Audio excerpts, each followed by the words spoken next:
In a power plant outside town, employees are celebrating a coworker's birthday when they suddenly see something strange on the security cameras.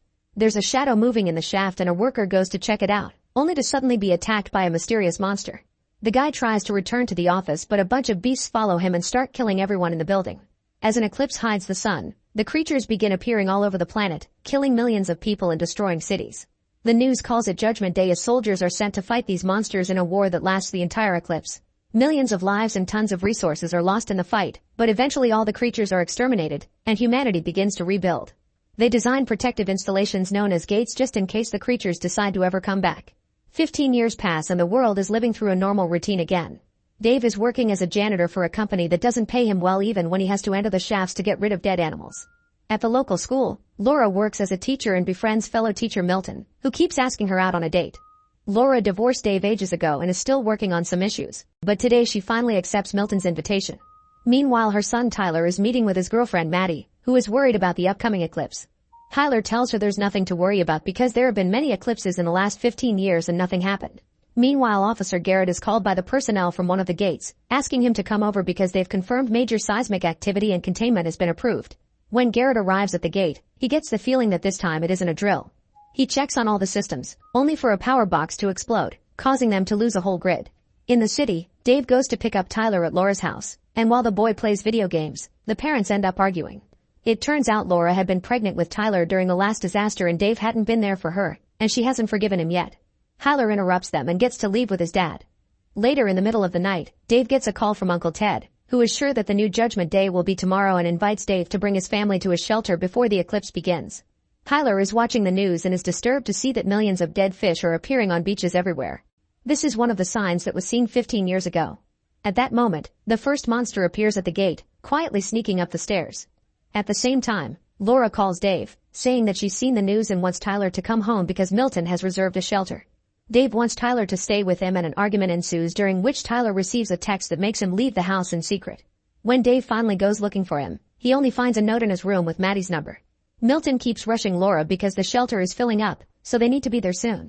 When Laura explains Tyler is gone, Milton uses the boy's phone number to track the location with special software and finds him at the skate park.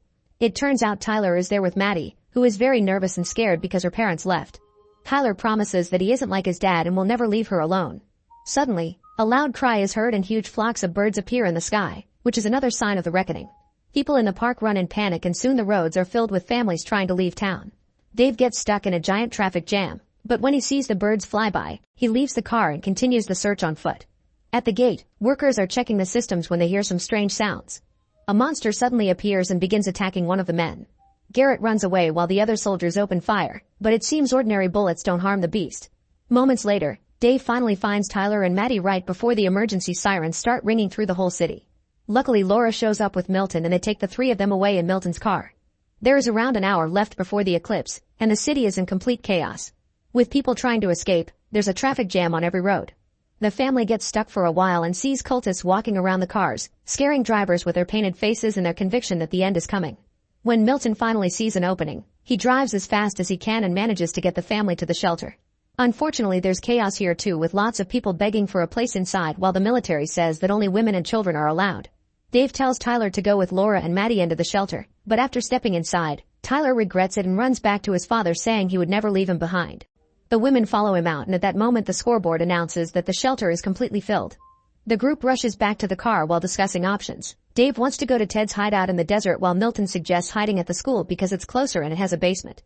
They soon get stuck in another traffic jam, so they end up getting out of the car as an earthquake hits the area and the eclipse begins.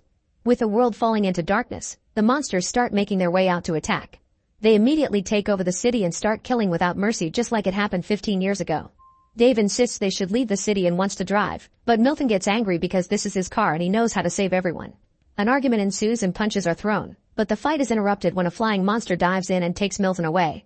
While Laura screams, Dave shoves her into the car and he takes over the wheel to finally take his family out of the city. As they drive along the canal, they discuss theories about the origin of the monsters, wondering if they were sent by God or not.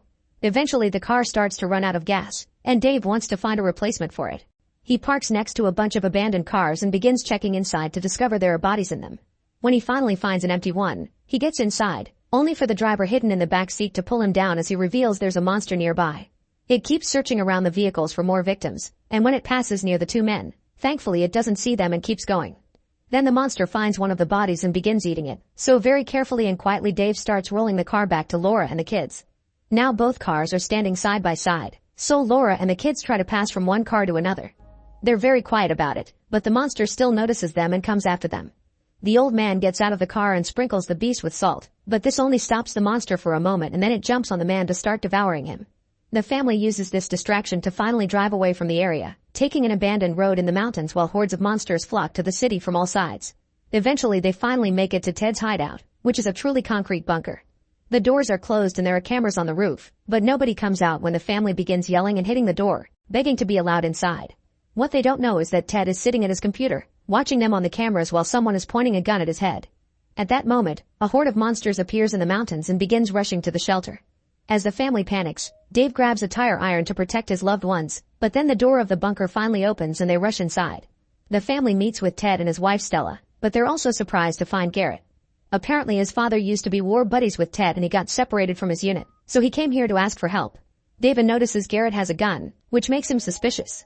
Then the group shares a meal but they can't help noticing on the monitors how the monsters are trying to smash the door, making everyone nervous. Using the radio is also useless because they can only hear screams.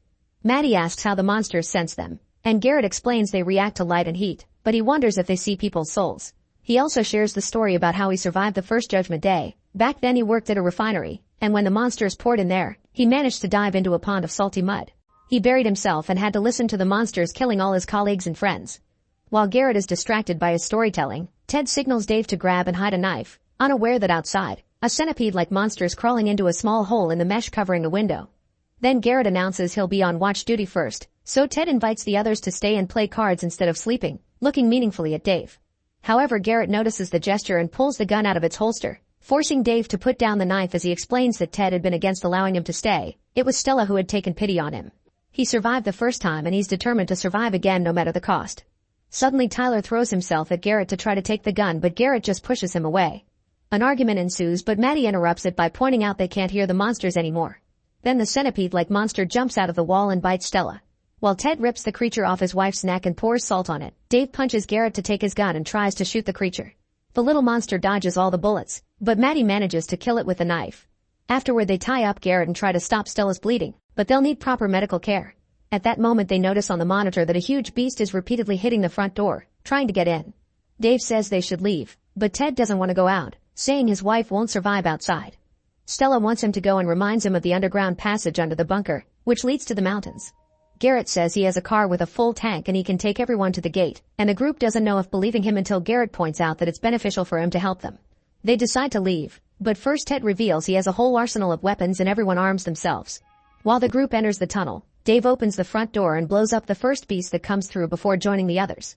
Once the tunnel is properly closed, they go outside and notice Stella is having trouble walking because she's starting to transform into a beast too. Later they're walking down a road when Tyler spots a monster just standing there. The beast seems to be dead, so Maddie tries to touch it, only for Tyler to stop her. When she turns around, a long tentacle comes out of a hole in the ground and grabs her legs, trying to drag her away. As Maddie screams wildly, Tyler and Dave hold her back, and Laura shoots at the tentacle to make it retrieve. Once Maddie is free, the group runs away, and Garrett convinces Dave to untie him so he can help in case of another attack. What the others don't know is that Dave is hiding an injury on his arm. Sometime later they make it to the top of the mountain and see the city is burning. When they find Garrett's car, they are devastated to see it won't start. At that moment monsters appear on top of the mountain and begin rushing in their direction, so Garrett desperately tries to start the engine again while Stella takes Ted's gun to end things for herself before she finishes transforming. Ted immediately fights her until he takes the gun back and begs her to get in the car, but Dave knows there's no hope and drags Ted back. Stella waits for the monsters to arrive, and they quickly eat her. Garrett finally manages to start the car and the group escapes, leaving the monsters behind. On the way, they pick up a radio signal and hear that almost all the shelters couldn't withstand the onslaught and were ruined. Eventually they arrive at the gate but nobody answers the radio, not to mention the door is open. The group carefully makes their way inside and discovers there's no power, so Garrett and Dave decide to fix it while the others go to look for a first aid kit because they've discovered that Ted has a wound in his back. The others take care of Ted while Dave restores electricity, and Garrett explains that the gate was prepared for a second invasion and tons of salt water had been pumped in, but the hole was too deep.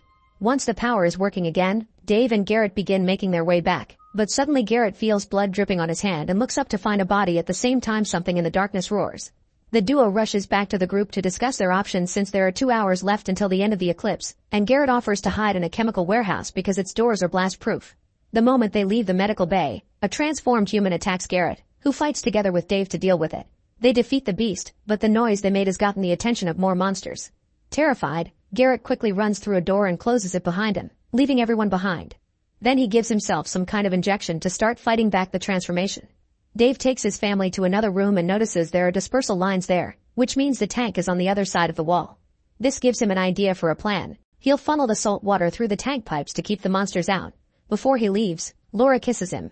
At that moment the door breaks, so the family runs away.